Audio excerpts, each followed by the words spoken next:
Kasih karunia dan damai sejahtera Allah Bapa kita dan anaknya Tuhan Yesus Kristus menyertai saudara. Amin. Shalom, saudaraku yang terkasih di dalam nama Tuhan Yesus Kristus. Senang bisa menyapa saudara di tempat saudara berada hari ini. Dalam dimensi yang berbeda, tetapi dalam dunia yang sama.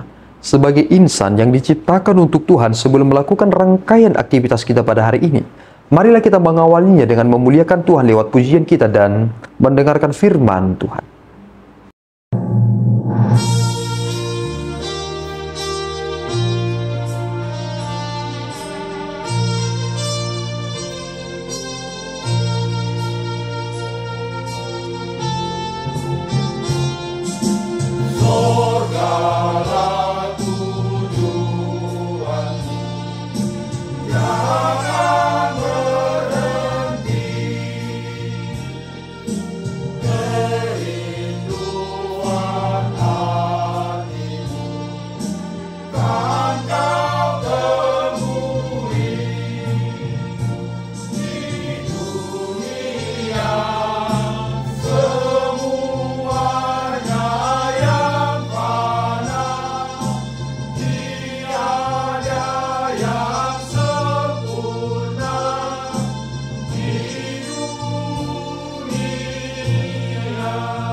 Firman Tuhan bagi kita pada hari ini yang tertulis di Lukas 10 ayat 21. Pada waktu itu juga bergembiralah Yesus dalam Roh Kudus dan berkata, "Aku bersyukur kepadamu Bapa, Tuhan langit dan bumi, karena semua itu yang kau sembunyikan bagi orang bijak dan orang pandai, tetapi engkau nyatakan kepada orang kecil. Ya Bapa, itulah yang berkenan kepadamu." Demikian bunyi firman Tuhan. Saudaraku yang terkasih di dalam nama Tuhan Yesus Kristus, pernah seorang pengkhotbah mengatakan bahwa kita harus clear tentang beberapa hal ini. Jika saudara berkata, "Buktikan kepadaku sehingga aku beriman," maka karena engkau tidak beriman, tidak ada hal apapun yang akan dibuktikan kepada saudara. Kedua, tunjukkan kepadaku Allah itu sehingga aku percaya kepadanya. Maka karena engkau tidak beriman, maka hal itu tidak akan pernah ditunjukkan kepadamu. Jika aku melihat, aku akan beriman. Karena engkau tidak beriman, maka engkau tidak akan melihat. Agustinus dengan begitu clear mengatakannya bahwa beriman kemudian mengetahui. Bukan karena mengetahui sehingga aku beriman. Pengetahuan saudara tidak akan bisa memenuhi tentang iman itu. Pernah ada seorang yang mengatakan demikian, jika kita mempergunakan sains untuk mengetahui Tuhan, tentu naturnya sudah berbeda.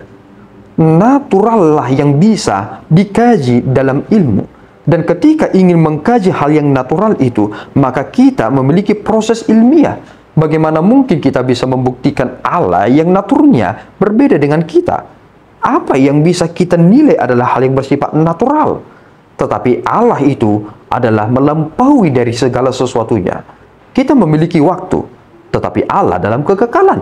Kita memiliki ruang dan waktu, dan Allah berada di dalam sorga. Pertanyaannya, di mana sorga itu?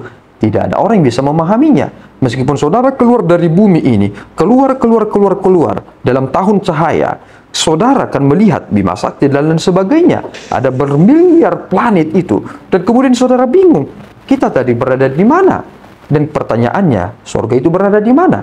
Hanya Tuhan yang tahu di mana itu tempat berada, dan itu melampaui dari apa yang saudara tahu dan apa yang saudara lihat. Yesus Kristus berkata, "Syukur bagimu, Bapa, Tuhan langit dan bumi, karena semua itu engkau sembunyikan dari orang bijak." Ternyata bijak, intelektualnya hebat, belumlah sepenuhnya akan menjadikan seseorang itu berbahagia. Tetapi ada yang dikutip dalam hal ini, tetapi engkau nyatakan kepada orang kecil. Yesus Kristus dalam khotbah di bukit mengatakan dengan begitu jelas, berbahagialah orang yang miskin, karena mereka yang empunya kerajaan surga. Sebenarnya miskin dalam hal itu adalah aspek rohani, bahwa orang-orang yang miskin dalam rohani mencari dia yang akan memuaskan dirinya. Dan kemudian orang yang telah memilikinya tentu akan memiliki surga. Coba bayangkan, saudara memiliki hatinya, saudara akan memiliki miliknya. Saudara telah menjadi milik Allah, tentu saudara akan berada di mana Tuhan akan menempatkan saudara bersama dengan dirinya di sisinya. Dan itulah surga. Bukankah itu adalah hal yang realistis? Allah menunjukkan itu kepada orang-orang miskin.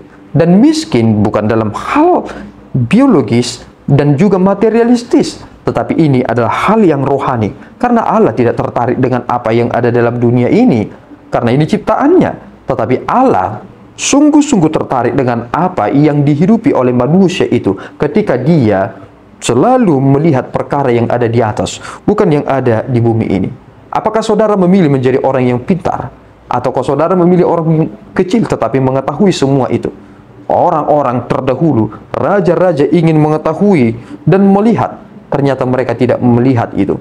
Dan disinilah iman itu ternyata merespon dan memberikan kita sebuah jawaban kepastian, bahwasanya iman itu adalah dasar dari segala sesuatunya. Kepada siapa kita beriman? Kepada Yesus Kristus. Dan itu adalah pribadi yang menjelaskan kepada kita siapa itu Bapa. Sehingga Yesus berkata, hanya Bapa yang mengenal anak, anak yang mengenal Bapa. Dan plus yang ketiga adalah, dan juga kepada siapa anak itu berkenan menyatakan hal itu.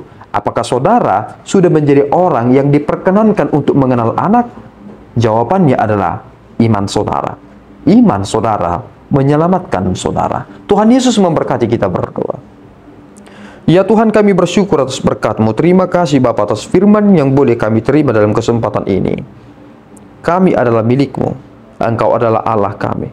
Terpuji Engkau Bapa, karena Engkau menyatakannya bukan kepada orang-orang yang berhikmat, malahan kepada orang-orang yang kecil, yang kemudian mereka menjadi berhikmat. Tuhan, siapakah kami ini sehingga Engkau memilih kami?